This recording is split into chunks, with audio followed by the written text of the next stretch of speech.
ہر قسم کے روحانی جسمانی مسائل اور وظائف کے لیے پیر اقبال قریشی چینل کو سبسکرائب کریں۔ الشیطان الرجیم بسم اللہ الرحمن الرحیم قالوا اانت فعلت هذا بآلهتنا یا ابراہیم قال بل فعله كبيرهم هذا فاسألوهم ان كانوا ينطقون فرجعوا الى انفسهم فقالوا انكم انتم الظالمون ثم نكسوا على رؤوسهم لقد علمت ما هؤلاء ينطقون قال افتعبدون من دون الله ما لا ينفعكم شيئا ولا يضركم اف لكم ولما تعبدون من دون الله افلا تعقلون صدق اللہ العظیم۔ یہ وہ الفاظ ہیں حضرت ابراہیم علیہ السلام کے۔ اگر آپ کے ارد گرد ماحول شرک اور کفر کا، نافرمانی کا ہو تو آپ ان الفاظ کو ادا کر لیں تو اللہ تعالیٰ آپ کو اس کے وبال سے بچا لے گا۔ اور بعض اوقات ایسا ہوتا ہے کہ انسان کے گھر میں شادی کی تقریب ہوتی ہے یا کسی کے ہاں وہ مدعو ہوتا ہے یا دیگر اور تقاریب کے اندر، تو اب وہاں پہ بعض اوقات جو ہے ایسے اعمال، ایسا ماحول بھی ہو جاتا ہے جس کی وجہ سے اللہ کی نافرمانی ہو یا نبی کریم صلی اللہ علیہ وسلم کی نافرمانی، تو ایسے وقت میں اللہ کا عطاب، غصہ نازل ہوتا ہے۔ تو انسان کو چاہیے کہ ان الفاظ کو ایسے ماحول میں، ایسی جگہوں پہ پڑھتا رہے۔ اللہ تعالیٰ ان لوگوں کو بھی ہدایت عطا فرمائے گا اور اس کو بھی اس وبال سے اور پکڑ سے اللہ بچا لے گا۔ اب ایک ہے کہ آپ کسی کو تبلیغ کریں، کسی کو سمجھائیں، اب تبلیغ کا بھی اثر اس پہ ہو تو تب، بعض اوقات اس پہ اثر نہیں ہوتا، لیکن آپ کم سے کم برائی کو اپنے دل میں برا تو سمجھیں۔ اور جو آخری درجہ ہے ایمان کا، وَذَلِكَ أَضْعَفُ الْإِيمَانِ فرمایا آپ علیہ السلام نے کہ سب سے پہلے اپنے جو ہے زبان سے برائی کو برائی کہے کہ بھائی یہ غلط کام آپ کر رہے ہیں، یہ معاشرے میں ہمارے ارد گرد غلط ہو رہا ہے، یہ زبان سے کہنا، بیان کرنا، تقریر کرنا، سمجھانا، یہ ایمان کا ایک بڑا درجہ ہے۔ دوسرا درجہ ایمان کا حدیث نے یہ فرمایا کہ انسان جو ہے پہلے تو ہاتھ سے روکے، اب ہاتھ سے نہیں روک سکتا تو دوسرے درجے میں زبان سے روکے، زبان سے بھی اگر نہیں روک سکتا تو پھر اپنے دل میں برا سمجھے کہ یہ غلط ہو رہا ہے معاشرے میں۔ آج المیہ یہ ہے کہ آج ہم اپنے معاشرے کے اندر غلط کام کو دیکھتے ہیں، میڈیا پہ سنتے ہیں، بلکہ جتنا سوشل میڈیا زیادہ ہو گیا اب لوگوں کی وہ حصی ایمان کی ختم ہو گئی ہے کہ قتل ہو گیا، ڈکیتی پڑ گئی، اغوا ہو گیا، فلاں غلط کام ہو گیا، بس وہ دیکھتے ہیں اور آگے گزر جاتے ہیں، اس کام کو دل کے اندر بھی برا نہیں سمجھتے۔ یہ وَذَلِكَ أَضْعَفُ الْإِيمَانِ آپ علیہ السلام نے کہا یہ ایمان کا آخری درجہ ہے، اس کے بعد ایمان ہے ہی نہیں دل کے اندر، پھر یہ آدمی منافقت کے ایک درجے میں کھڑا ہو جاتا ہے۔ تو یہ آیت پڑھنے والا کم سے کم منافقت سے بھی بچ جاتا ہے اور اللہ تعالیٰ کے ہاں وہ سرخرو بھی ہو جاتا ہے کہ اس نے ان کاموں سے، اس ماحول سے برات کا اعلان کیا۔ یہ آیت کریمہ مرد عورتوں کو اور جتنے بھی مسلمان ہیں ان کو فرق کر دیتی ہے اس معاشرہ جو معاشرہ اللہ رسول کے نافرمان ہے، اس معاشرے سے جدا کرنے کی۔ اچھا، اب کیا ہوتا ہے کہ آپ شادی کی تقریب میں گئے اور وہاں گئے تو گانے چل رہے ہیں، اب آپ نے ایک بار کہہ دیا لیکن آپ ڈنڈا ہاتھ میں لے کے وہاں کھڑے نہیں ہو سکتے، وہاں آپ کس کو روکیں گے؟ پھر آپ اس آیت کو پڑھتے رہے، آپ نے ایک بار سمجھا دیا۔ اسی طرح اور کئی ایسا ماحول ہے دفتروں میں، اسکولوں میں، کالجوں میں، اکثر اسٹوڈنٹ ہوتے ہیں، اب وہ یونیورسٹی میں گئے، کالج میں گئے، لڑکیاں لڑکے، تو وہاں کوئی فنکشن ہے تو اس میں بے انتہا قرآن و سنت کی نافرمانی، تو وہ ایسے موقعوں پہ اس آیت کریمہ کو پڑھیں۔ حضرت ابراہیم علیہ السلام نے ہمیں اصول بتائے، ہم اس لیے ملت ابراہیمی پر ہیں کہ آپ علیہ السلام نے ہمیں بتایا کہ کس طرح نافرمان لوگوں کے ساتھ تعلق رکھنا ہے یا ان کے ساتھ کیا سلوک کرنا ہے اور توحید کو کس طرح بیان کرنا ہے۔ اس کے لیے چاہے کوئی ناراض ہوتا ہے، کوئی آپ کا مخالف ہوتا ہے، سب چیزوں کو برداشت کر لو، لیکن اللہ کی ذات کے بارے میں ذرا کمپرومائز نہ کرو۔ تو قوم نے جب دیکھا کہ یہ بتوں کو توڑا کس نے ہے، ٹکڑے ٹکڑے کس نے کیا ہے، تو انہوں نے گرفتار کر کے آپ کو لایا، تو آپ جب سامنے پیش ہوئے تو اس وقت انہوں نے کہا اَأَنْتَ فَعَلْتَ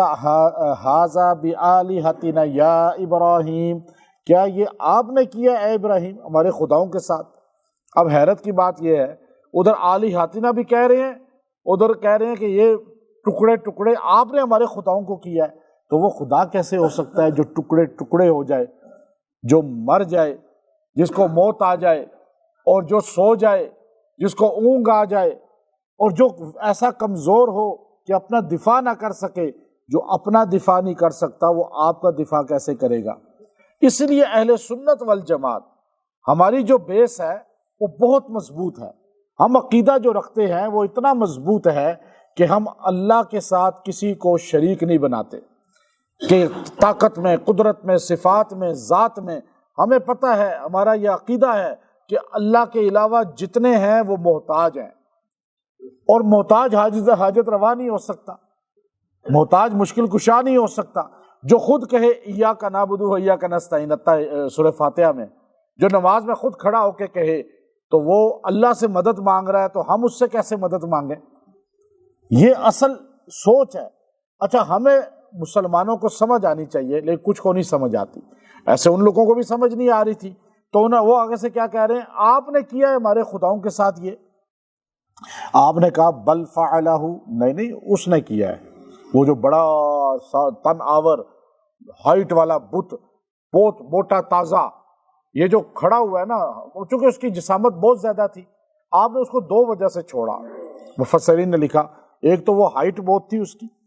اور دوسری بات یہ کہ آپ نے کہا چلو یہ دعوت کا ذریعہ بن جائے گا۔ اچھا، بعض اوقات جو غلط کام ہوتا ہے نا، جو قوم کر رہی ہوتی ہے، وہاں سے بھی آپ یخرج الحی من المیت و یخرج المیت من الحی، مردہ میں سے زندہ، زندہ میں سے مردہ اللہ نکالتا ہے، یعنی فسق و فجور کے کاموں میں سے آپ انہیں ہدایت کی رہنمائی کر سکتے ہیں، سمجھا سکتے ہیں۔ تو آپ نے کہا نہیں اس نے کیا، بل فعلہ، اس نے کیا ہے، وہ اشارہ کیا اس طرح، کبیرہم، وہ جو بہت بڑا ہے، ھذا فاسألوہم، آپ پوچھو جا کے اس سے، ان کانوا ینطقون، اگر وہ بولتے ہیں۔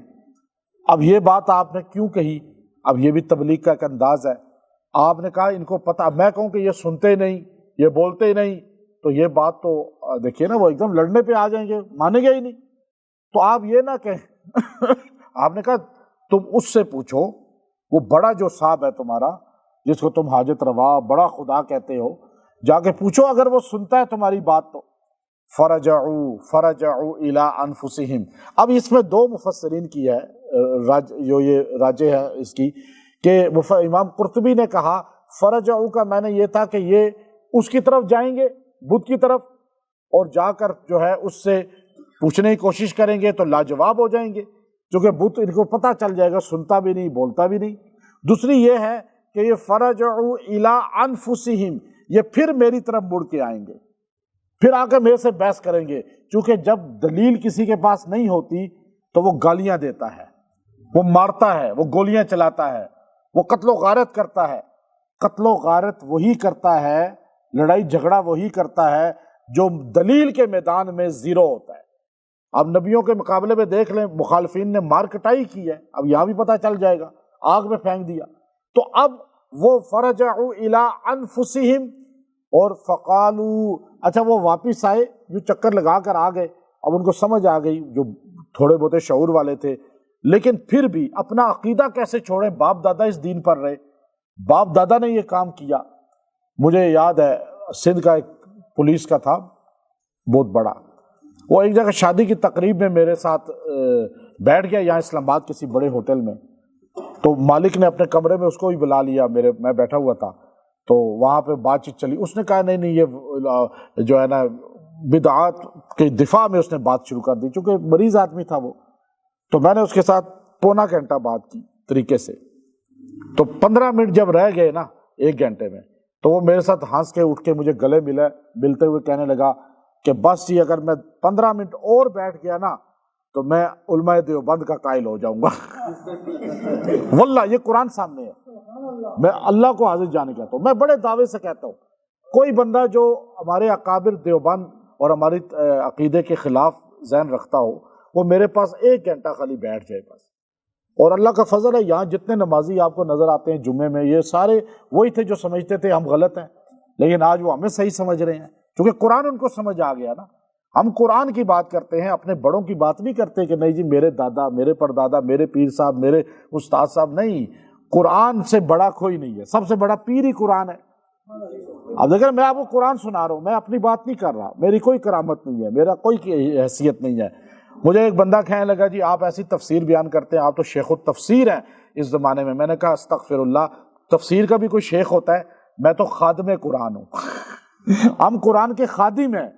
اب دیکھیں نا اپنے آپ کو خادم سمجھ کے چلیں۔ تو اب یہاں دیکھیے ابراہیم علیہ السلام نے کیا کہا، آپ نے فرمایا، انہوں نے یوں چکر لگایا نا، دلیل نہیں تھی، انکم انتم الظالمون، کا اوئے ہوئے تم سارے ہی ظالم ہو، یہ تم اس کو مانتے ہو حاجت روا، لیکن کیا کریں پھر بھی عقل پہ پڑتا ہے، جا کے اسی کو یوں چوما، کہہ رہے ہیں کہ ہم غلط ہیں، اب کیا کریں، یہ سنتے نہیں ہیں، لیکن کیا کریں ہمارے باپ دادا بھی تو انہیں کو سجدہ کرتے رہے ہیں۔ اب اس بات پہ ثم نکسوا علی رؤوسہم، پھر انہوں نے سر کو یوں جھکا لیا شرمندگی سے، دلیل نہیں ہے نا، سر جھکائیں گے نہیں تو اور کیا کریں گے، اب سر جھکا لیا، اور آگے سے اچھا آئے واپس آ کر یوں سر جھکا کر، اب اکڑ نہیں سکتے کیونکہ دلیل نہیں ہے، لیکن ایسا پھر بھی اندر شرک اور ایسی وبا ہے کہ آگے سے کہتے ہیں لقد علمت ما هؤلاء ينطقون، آپ کو پتہ ہے نا، آپ جانتے تو ہے نا یہ بات کہ یہ بول نہیں سکتے، اب آگے سے خود ہی کہہ رہے ہیں لقد علمت، آپ کو پتہ ہے نا اس بات کا کہ یہ لوگ جو ہمارے بت ہیں نا یہ بالکل بول نہیں سکتے، ما هؤلاء ينطقون۔ پھر ابراہیم علیہ السلام کو تبلیغ کا موقع مل گیا، پھر آپ نے فرمایا افتعبدون من دون اللہ، پھر تم کیوں ان کی عبادت کرتے ہو اللہ کو چھوڑ کر، ما لا ينفعکم شیئا ولا یضرکم، جو نہ تمہارا نفع کر سکتے ہیں نہ نقصان کر سکتے ہیں، اگر نقصان دینا ہوتا تو مجھے دیتے، میں تمہارے سامنے ہوں، میں نے ان کے ہاتھ توڑ دیے، میں نے ان کے پیر توڑ دیے، میں نے ان کی گردنیں توڑ دی، میں نے ان کو ٹکڑے ٹکڑے کر دیا، مجھے فائدہ مجھے نقصان نہیں پہنچا سکے اور تمہیں کوئی نفع بھی نہیں پہنچا سکے، نفع نقصان کس کے ہاتھ میں ہے؟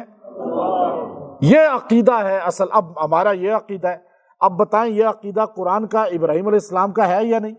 یہ ہم ملت ابراہیمی ہے نا، ہم تو قربانی بھی ابراہیم علیہ السلام کی سنت پہ کرتے ہیں، تو اس لیے یاد رکھیے گا ابراہیم علیہ السلام نے تبلیغ کا موقع مل گیا آپ کو، تو آپ نے پھر اب یہ داعی جو ہوتا ہے اس کو موقع چاہیے ہوتا ہے کہ بات کرنے کا، تو اب وہ بات کرنا شروع کیا تو اب اس کے بعد آپ نے وہ جملہ کہا جس نے آپ سے ان کا وبال، ان کے غلط اثرات، جتنے بھی ان کا شرک اور خرافات ہیں، ان کا نیگیٹو ہر چیز کو آپ سے دور کر دیا۔ آپ نے فرمایا اف لکم اف لکم، میں تم سے بیزار ہوں، میں تم سے بیزار ہوں، اور کیوں؟ وَلِمَا تَعْبُدُونَ مِن دُونِ اللَّهِ، کہ تم اللہ کو چھوڑ کر کسی اور کو سجدہ کرتے ہو، کسی اور کی بندگی کرتے ہو، افلا تعقلون، کیا تمہیں عقل نہیں ہے؟ میں تم سے بیزار ہوں، تمہارے سجدے شرک کے، تمہارے درختوں کو، قبروں کو، مورتیوں کو، تو اتنی چیزوں کو حاجت روا، مشکل کشا اللہ کے علاوہ کسی نبی کو، کسی ولی کو، کسی صحابی کو، کسی زندہ کو، کسی مردہ کو، کسی پتھر کو، کسی درخت کو، کسی کو بھی تم حاجت روا مشکل کشا سمجھو گے تو میں تم سے بیزار ہوں۔ اب یہ تو توحید والوں کو کہنا چاہیے، ایمان والوں کو، لیکن یہاں ایمان والے مسجدوں کے اندر بھی غیر اللہ کے نعرے لگا رہے ہوتے ہیں، تو یہ یاد رکھیے گا۔ اس لیے مسجد میں ایک آیت لکھی جاتی ہے وَأَنَّ الْمَسَاجِدَ لِلَّهِ فَلَا تَدْعُوا مَعَ اللَّهِ أَحَدًا، اللہ کے علاوہ کسی کو نہیں پکارنا۔ تو یہ عقیدہ جو ہے ہمیں ابراہیم علیہ السلام نے دیا، تو ہمیں جب دیکھیں کہ کہیں ایسی شادی کی تقریب میں یا کہیں ایسے فنکشن میں، فیسٹیول میں، یا ایسے ماحول ہے ہمارے علاقے میں، کوئی ایسے فسق و فجور کا ہو رہا ہے، یا غیر کافروں کے ملکوں میں رہنے والے وہاں پہ تہوار آتے ہیں کرسمس کے یا ہولی کے یا کوئی بھی ایسے جب آتے ہیں، تو آپ کم سے کم یہ جو ہے اپنے بچوں کو سکھائیں کہ جب ایسی جگہ جائیں تو یہ پڑھتے رہیں اف لکم ولما تعبدون من دون اللہ، اف لکم ولما تعبدون من دون اللہ، کم سے کم 3 بار اس کو پڑھ لیں، اور اس کے بعد اللہ تعالیٰ آپ کو اس کے وبال، اس کی پکڑ سے نکال دے گا۔ اور اگر آپ چاہتے ہیں کہ آپ کسی بھی ایسے غلط چیز کا شکار نہ ہو، آپ کے بچے شکار نہ ہوں، تو یہ آیت کریمہ ہر مہینے میں 3 دن اس کو 70 بار پڑھا کریں، 3 دن۔ اور یہ آیت نمبر جو ہے 67 ہے، 67 نمبر آیت ہے وہ سورہ انبیاء کی۔ اُفٍّ لَكُمْ وَلِمَا تَعْبُدُونَ مِن دُونِ اللَّهِ اُفٍّ لَكُمْ وَلِمَا تَعْبُدُونَ مِن دُونِ اللَّهِ۔ اب یہ آپ پڑھتے رہیں گے، اللہ تعالیٰ اس ماحول سے، اس کے غلط اثر سے، اس برے اثرات سے آپ کو اور آپ کے اہل خانہ کو بچائے رکھے گا۔ وآخر دعوانا ان الحمد للہ رب العالمین۔